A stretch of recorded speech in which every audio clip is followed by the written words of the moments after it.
What's going on, Z Warriors? Mr. Waffles here. As you can see, I have a special guest in front of me. You might see him in a couple of YouTube videos here and there. He does play with cards from time to time, But we got a special guest, Brian Castleberry, aka Manabeast. Thanks for joining us. How you doing, man? I'm doing good, man. Doing good. Just, glad to be doing this. Yeah. So I reached out to Brian because I felt like Brian was definitely not only a prominent figure in the community, but he also has a passion for the player base and, really wanting the best out of the players. So I brought this conversation up to him, and it's about, deck construction and is there a right way to build certain decks. And you're going to see like our thoughts in it and pretty much hear what we have to say about it. So, Brian, with the question, do you feel there's a right way to build a deck? Well, I think there is, but I think the right way is not like most people think. And you and I had this really good conversation that started up that I think everybody is so obsessed about looking at, especially after a big regional. Like, this is the top deck, say Broly just topped, which is a big deal. And then we've seen a lot of Android 13s do well. And so everybody looks at a deck and goes, well, this is the right way to build it. And really, no, that's not the right way to build it. There's not just one way to build it. The right way is there's a lot of factors that lead up to that, I should say. And that's kind of what we're going to talk about today is what makes it the right way to be built. Yeah. In that sense. I mean, I was even talking to you about it, and, and this game is very unique because it makes me wonder, does this game actually have any true staples? I mean, before, for a period of time, everyone would say Times Warriors Tool, VTP, Confront to some degree, Stare Down to some degree, but we see that, a lot of players either sometimes don't even play some of those cards or cut them out entirely. So in a game where we don't really have like a true staple, it's hard to say, since this build, did really well, therefore, it's the only way to kind of go about it is kind of a pretty big claim. So do you think there's any true staples in this game? Man, that's like, I think sets, up to set 3, I would have said there were it's really hard to say, because up to set 3 I think there were, but I think now to set 6, I think we've seen so many different variations on decks. I mean, we talked a little bit about it the other day. Pt.1 running his tag team Gohan. He wasn't running time. He wasn't running like the staple cards that non-style that everybody's running. Or VTP too. VTP. Yeah. Spears are brought into question, which like set 1 through 3, you're never not running a spear. Well, now it's I maybe have a personal choice. So I do think that within certain colors and certain personalities are going to be staples, Yeah. I mean, if you're running Android 13, you're never not running Impenetrable Defense. Yeah. It's just too good of a card. But I think the meta is changing to an extent to where staples now, and deck space is so tight, I think a lot of times it's better for you to reconsider those staples and really think about it as, do I want it as a 3-of? Do I want it as a 2-of? Or do I even want it at all? Yeah, exactly. For sure. And like you said, for a while we've seen like time VTPs in decks, but a lot of decks I've seen so far, some play VTP, some don't. So now getting back into the topic with is there a right way to build a deck? I think we talked about all the factors. The fact that player preference is a big huge factor, and you mentioned the bread and butter. So you want to explain the bread and butter, what that might mean to some people?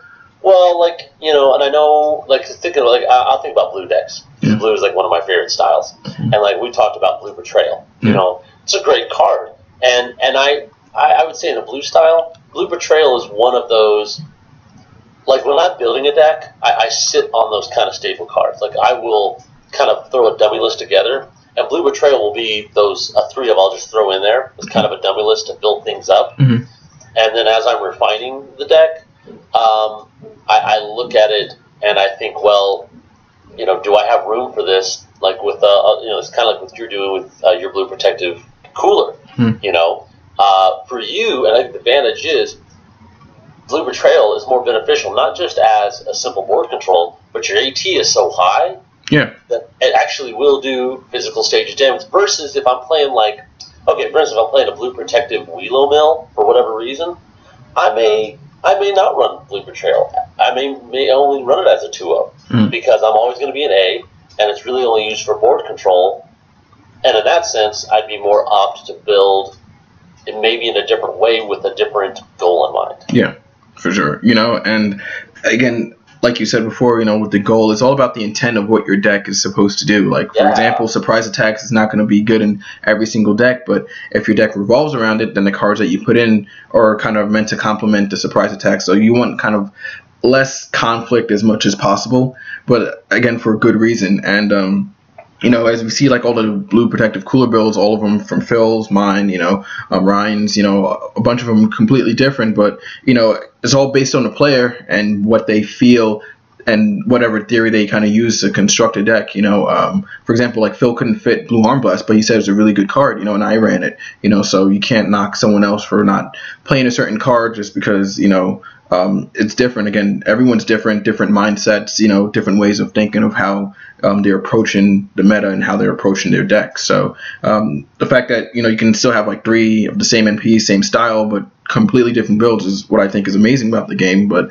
I don't want players to think, okay, since this person did really well with it, this is kind of like the end all be all. I think it's good to just take it as your own. Like my build, I questioned a lot and kind of played through a lot of things and thought, okay, this is not really working out for me, so I'm going to try this. I didn't play Viscers because I felt it's not going to last long with Broly's Eraser Cannon, Broly level 2, with 14 hitting the board, just dump a card and it gets rid of it. So I felt like it's kind of slow right now. So, but some blue cooler decks played it, so it's so hard to say like, okay, this deck is bad because you ran this, and exactly. Things of that that's nature. what I think.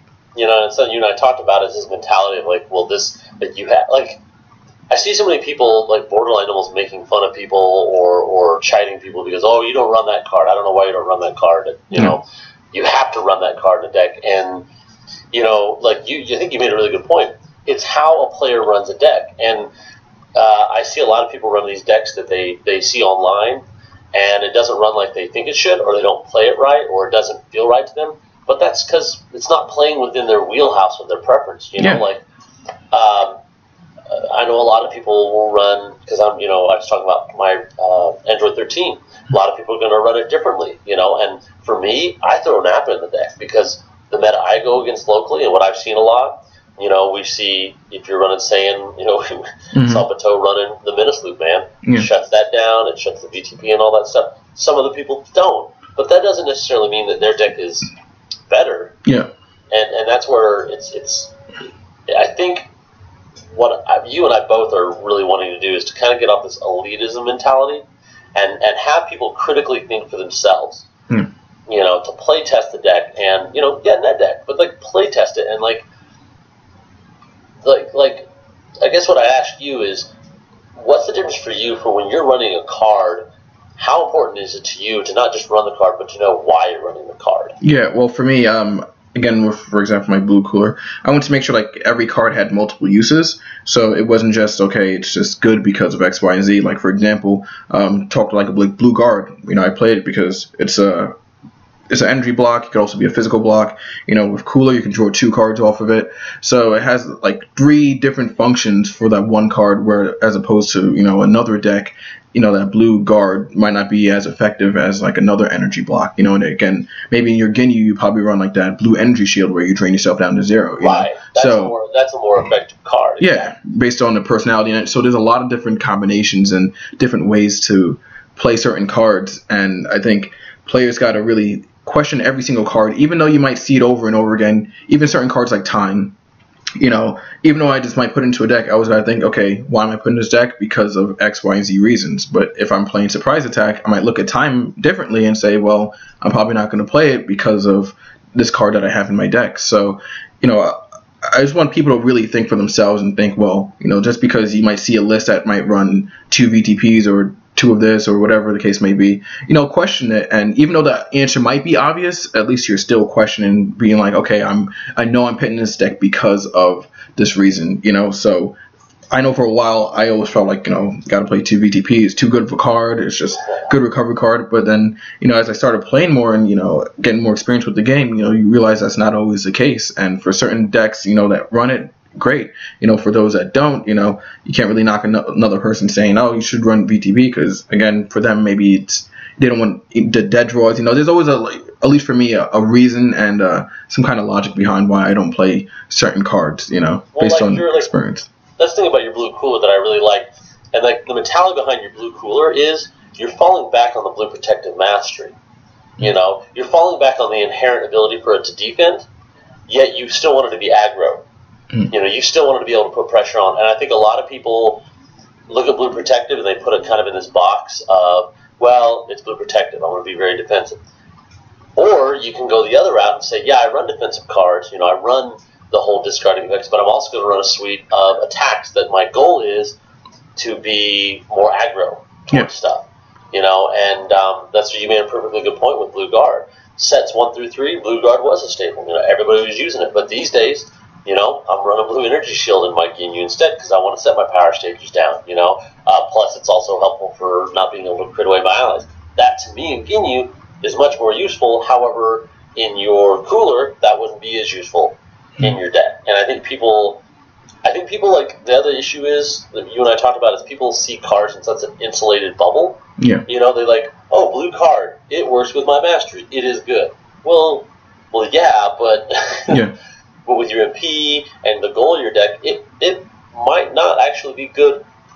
It actually might be bad for your deck. Yeah. And that's what I don't think people fully get about it. Yeah, and again, a lot of people who play the game have their own theories and with groups of other people of why, this card or whatever conclusion they came to their build, which is fine. But for other people, they don't have maybe that exposure to a bigger group of people, so they're kind of going off like what maybe the last big event was, or whether they're playing locally, or what they kind of fit doesn't work for them, things like that. So it's like, again, so many factors since we're all different people, hence we all have different builds, And like you said, for you tell me you ran Napa even though you played VTP and Relax, and you want to explain why? Because some people might think, oh, why you're playing that if it shuts down. Yeah, it's kind of like you and I talked about, back in the day I used to run Frieza in my Ginyu because the making was super prevalent. And the idea is, and people kind of have this, I think people have this, I don't know if I want to call it self-centered, maybe self-preservation of, well, it hurts me. Well, I don't get this. Well, I don't get this. And I think too much of the time you don't think of the opposite. What does your opponent not get?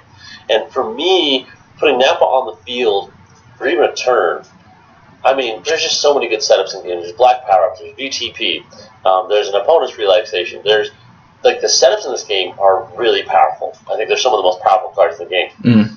So for me to mitigate your advantage, I may have a VTP and a relaxation I don't get to use, but it hurts. It's going to hurt them more than it's going to hurt me. And the best part about it is, by the time I gain enough advantage to where I'm putting down my VTPs and my relaxations, if you crit him away, then you know what I mean. Like you'll be able to use your advantage, but you're also unlocking mine. So now it puts the pressure back on my opponent because the other reason I run it is because I'm an anger rush deck. So I'm an anger beatdown. So at that point, you got to decide with your crit, you want to lower my anger or get rid of Napa. And for an opponent, putting in that position is really difficult in that specific deck. Yeah. And so, like you said, when you think of a card as multiple uses instead of just the printed text, that is kind of next level thinking that gets you to a level of really making the deck your own. Yeah, exactly. So we're gonna just take a little break, and then we're gonna get back to the second part of our segment for sure.